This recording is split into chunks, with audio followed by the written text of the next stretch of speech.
여러분 안녕하십니까. 오늘은 2023년 6월 19일입니다. 뉴시스 유희석 기자가 쓴 내용을 가지고 여러분과 함께 공유해 보도록 하겠습니다.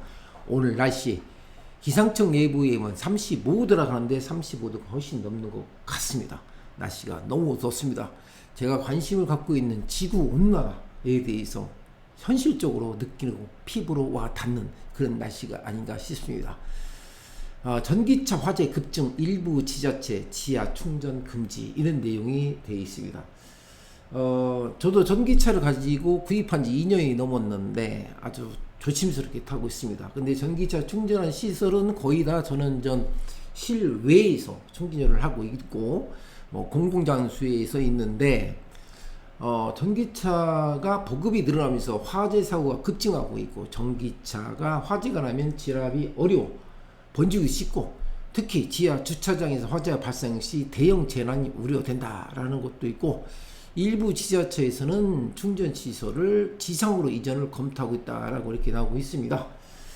자, 전기차가 이렇게 화재 위험이 있다라고 하는 것은 철저하게 배터리의 원인이 있고, 배터리를 가지고 우리나라에도 배터리를 생산하는 기술이 상당히 발전되고 있는데, 앞으로 점차적으로 전기차는 늘어날 것이다. 오늘같이 더운 날씨에 이런 탄소 중립을, 쉽게 말해서 이런 에너지에 대한 어떤 경과시킴을, 이산화탄소, 더불어 지구의 온난화, 이런 상태에서 이런 기사를 내용을 보니까 참 아이러니컬합니다. 전기차 등록 및 화재 사고 추이를 보니까 이렇게 전기차는 계속 늘어나고 있죠. 2022년 기준으로 해서 전기차가 38만 대가 38만 9,855대 점차적으로 이렇게 늘어나고 있죠. 전기적 요인 또는 기계적 요인, 화학적 요인, 부주의, 교통사고, 사고 원인이 어디서 일어난지 모르는 이런 상태로 전기차 화재연이 발생을 하고 있다 합니다. 점차적으로 산업이라는 것은 발전되고 기술도 발전되게 하면서 이런 문제점을 해소하고 또 새로운 기술이 개발되면서 이런 사고율을 줄이하는 것은 당연한 거죠. 그런데 이 전기차가 화재 요인으로 중요한 것은, 이제 화재가 나면은 모두 엄청난 피해를 가져올 수 있다라는 것이 많은 사람들이 걱정하는 부분이죠. 저도 전기차를 타고 다니면서 가끔 그런 생각을 합니다. 저는 전기차에 아주 간단하게 조그만 소화기를 비치를 하고 다니고 있는데, 물론 전기차를 구입하면서 저는 전기차에 관련된 내용을 계속해서 지속적으로 공부도 하고 있고, 또 앞으로는 흐름이 그렇게 가기 때문에 여러분들도 전기차에 관련된 내용을 많은 관심을 갖고 있어야 되지 않을까 저는 생각합니다. 그래서 제가 이제 유튜브를 하면서 느낀 것이 지구온난화, 어떤 미디어의 진실성, 이걸 가지고 제가 유튜브를 하게 된 동기가 거기 있는데, 전기차를 그래서 구입한 것도 지구온난화에 조금이라도 어떤 보탬이 되고자 제가 전기차를 구입했죠.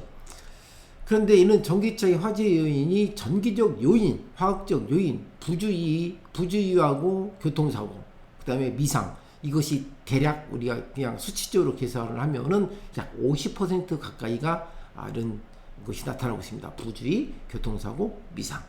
전기적 요인으로 발생하는 것은 약 29% 정도 이렇게 나타나고 있습니다. 기타 4%. 내용상 이렇게 보고 있죠.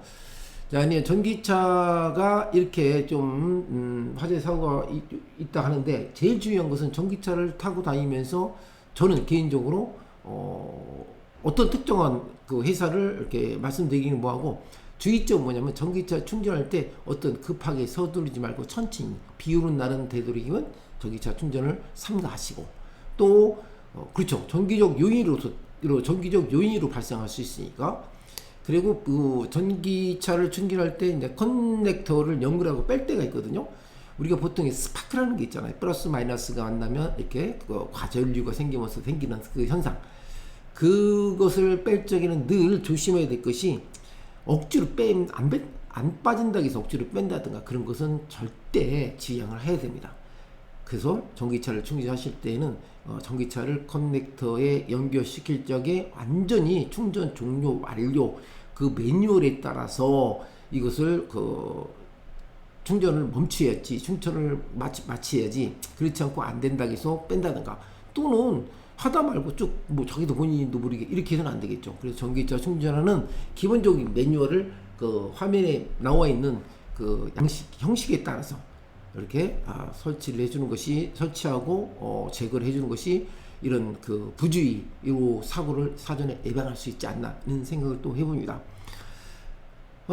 전기차가 그 오랫동안 물론 많은 시간과 어떤 그 경험을 가지고 테스트를 해갖고 일반 고객들에게 판매가 되고 있듯이, 오랫동안 모든 것이 열이 생길 수가 있잖아요. 모든 열이 생기는 것을 사전에 예방을 해야 되겠죠. 장시간에 운전할 때는 조금 중간에 휴식을 취한다든가, 최소한도 뭐 2시간에 한 번 정도 쉬었다가 엔진을 쉬었다가 간다든가 이런 경우를 선택하는 것이 상당히 좋지 않나라는 생각하는데, 오늘 날씨가 35도가 넘어가는 상태에서 전기차 화재에 대한 이런 기사를 보니까 날씨가 추워서, 날씨가 더워서 이런 것이 일어나는 건 아니고 그 정도의 충분한 그 테스트를 다 마쳤을 것입니다. 그런데 제가 말씀드린 것은 아까 말씀드린 대로 기계적인 또는 부주의, 교통사고 등등등 해가지고 아무래도 많은 전기차가 출하가 되니까 그런 전기차에 대한 어떤 화재 사고에 대한 그 어떤 증가도 늘어날 수밖에 없죠. 그렇죠? 네, 그런 건 당연한 겁니다. 그런데 개인적으로 제가 봤을 때는 모든 것이 전기차를 충전할 때는 충전시킬 때, 그리고 장시간 운전을 한다든가 그럴 때는 좀 모든 뭐 내연기관차도 마찬가지겠죠. 이게 좀 더 차량 관리를 이렇게 해주는 것이 좋지 않나라는 생각이고, 마침 제가 오늘 전기차를 검사를 받았는데 아무 이상 없다는 결과를 통보를 받았습니다. 하여튼 19일 국토교통부와 소방청에 따르면 지난해 말 국내에 등록된 전기차는 38만 9,855대로 2018년에 비해서 약 600% 가까이 증가했다라고 나오죠. 전기차 보급이 늘어나면서 화재 사고도 급증세를 보인 것은 사실이고, 2018년에 3건에 그쳤던 국내 전기차가 지난해는 사실상 건으로 10배 이상 늘었다. 아까 말씀드린 대로 그만큼 많은 판매를 하고 있기 때문에 늘을 수밖에 없죠. 그 늘어나는 것이 어떤 기계 용이냐, 아니면 제품이 결함이냐, 이런 거에 따라서, 또는 부주의냐, 교통사고에 따라서 포괄적으로 이렇게 표현하기 때문에 너무 전기차를 갖고 계신 분들 걱정하지 않아도 되지 않나 생각합니다. 자꾸자꾸 기술은 진화하고 발전됩니다. 우리 이 더운 날씨는 어떤 현상에서 이 더운 날씨가 발생했는지 생각해 보시면, 물론 산업화를 거치면서 꾸준히 모든 사람들이 생활의 편리성을 누리기 위해서 이렇게 에너지를 많이 소비하다 보니까 우리도 모르게 이런 지구 온난화를 초래하고 있다는 거죠. 자, 이런 면을 봤을 적에 모든 게 이런 인간 생활의 윤택한 생활을 하기 위해서 만들어진 결과다라고 생각하시고, 전기차 화재 위험 높다, 화재 사고 급증하고 있다는 것은 과도한 표현이 아닌가, 저는 개인적으로 이렇게 생각을 해봅니다. 그만큼 많은 전기차들이 보급되어 있고 지구의 온난화, 환경을 위한 많은 사람들이 참여도가 높아진 것은 아주 고무적인 일이고, 또 앞으로도 전기차도 더욱더 좋은 전기차가 개발이 돼서 지구의 온난화에 이익을 담당할 수 있는 시기가 곧 오지 않을까 생각을 해봅니다. 오늘은 무더운 날씨에 여러분들 건강 조심하시기 바랍니다. 안녕히 계십시오.